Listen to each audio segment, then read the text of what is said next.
Dans la partie douche, c'est plutôt propre. Là, il y a un petit... Là, j'ai commencé à faire un enduit. Ici, il doit y avoir un point d'eau. Et puis voilà, bah, autrement, c'est tout. Pour commencer cette salle de bain, tu as vu, c'est assez joli. Hein, c'est une belle salle de bain.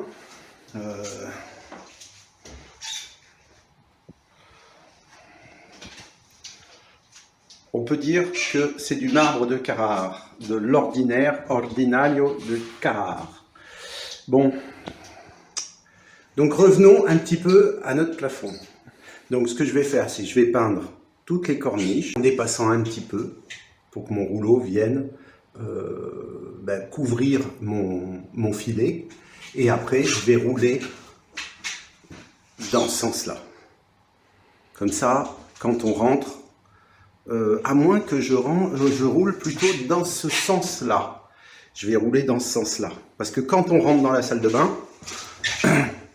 on ne verra pas les traces. Voilà. Bon, c'est une jolie maison. Hein. Une jolie chambre. Ok, on a compris, Jean-Marc. Voilà, donc j'ai mis un petit peu de peinture dans un récipient, ça m'évite de porter le fût entier. Et puis comme ça, comme il y a un petit peu de peinture, tu vois, quand tu fais ça sur ton seau, ça permet d'avoir un rouleau chargé et en même temps, pardon, un pinceau chargé et déchargé.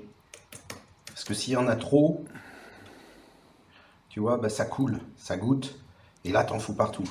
C'est pas bon.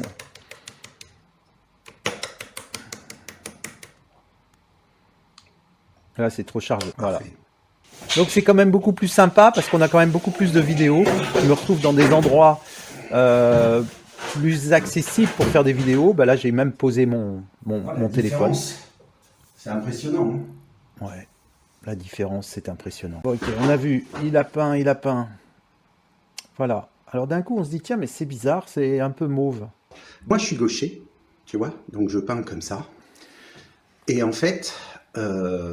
pour que ta peinture soit assez jolie, même pas qu'il y ait de traces, qu'elle soit réussie, il faut que tu partes de ce sens-là et que tu finisses toujours dans ce sens-là. Comme ça, on ne voit pas tes traces de pinceau.